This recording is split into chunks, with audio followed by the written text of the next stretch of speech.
Hey everybody, I'm Jeb with Olsen Equine, and I hope that you're staying cool because it's hot in Texas today. So today we got a really cool horse that came in the door. You may recognize this horse. You saw it last March at the American. This is Seager. He's pretty awesome. So this is the first time we've gotten to shoot this horse, and owners came in and just said that the horse has been sound, been winning. Just they don't really like how the front feet always look like it's long. She's long in the toe even after she gets done. So we've been asked to evaluate the feet and give our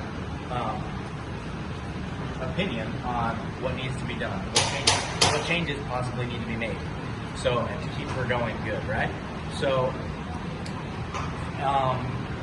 first thing you do is anytime you know a new horse is going in on your schedule, you should always try to get the radiographs in at the vet so that you have a baseline to work off of and you can see what's going on inside the foot, right? Because we can make our assessment from the outside, but we don't really know what's going on inside the foot without some radiographs from the vets. So fortunately, we were able to get those, and I was able to give my opinion on what needs to be done. So, but just by looking at the outside of the feet, we come over here and we look at the lateral view of the front foot, you can see that the end of the heel is run way forward up here, and the toe is way out here. It almost looks like the hoof capsule is sitting out in front of the leg, right? And it's the same story on the hind feet, right? Heel ends up here, but the support needs to be back here.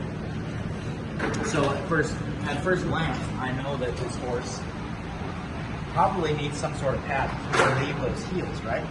Well, the problem is that when you pad fair horses, sometimes they don't run well in pads. Like, some run better in 3D pads and not as well in leather pads. Some run better in leather pads than 3D pads. And some just run better, most horses just run better with no pads. They're lighter, right? So how do you decide to pad a horse that's winning and being sound and doing good when they need this horse they need to go run and win, but they need pads? Like, you want to stay proactive, right? Because you don't want the horse to get injured. Because if the horse gets injured, then you don't have then you can't even run, right? So after talking with the owners, we decided that this horse isn't going to get used really hard through the next cycle, right?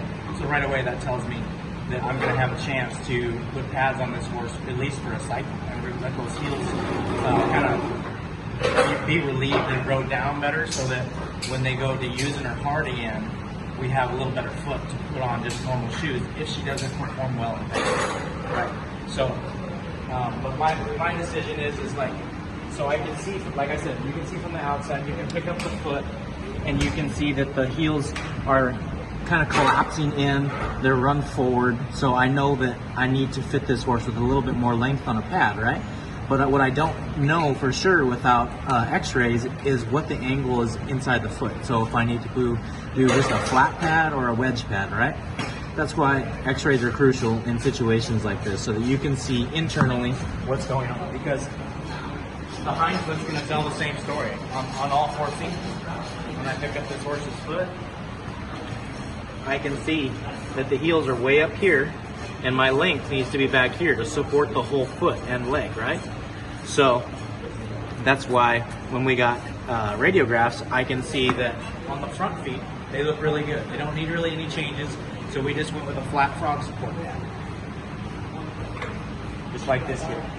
It's just flat, but it's going to support the heels so that they can be relieved and grow down, but it's also going to stay open so that this horse can get in the dirt, right? And then on the hind feet, we were kind of just flat and not the angle that we wanted. So on the hind feet, we're going to go with a 3U wedge pad. And it's the same thing as the front. They can still dig in the ground with their toe, but they have support across the back half of the heels. And then we get that length out the back to support the leg. So that's just kind of a run through on what thought process we go through when you get a horse that comes in that isn't lame, but has been winning a lot of money and is an important horse to them, right? So how do you balance keeping the horse sound with the best shoeing package, but also keeping them so they can still run fast and perform well? So talking to the owner, talking to the vets, if there's any problems, if the horse has had pads on before, how it ran with pads. But the best time to try is if there's any time this horse can be off, maybe leave him barefoot, let the feet kind of grow down and reset themselves, or put pads on in their off season so that they just kind of, their feet can be relieved, and then if they're going hard, you can just put normal shoes on so they run better. So that's it. So I hope you enjoyed the video and that you can take something away from it, and have a great day.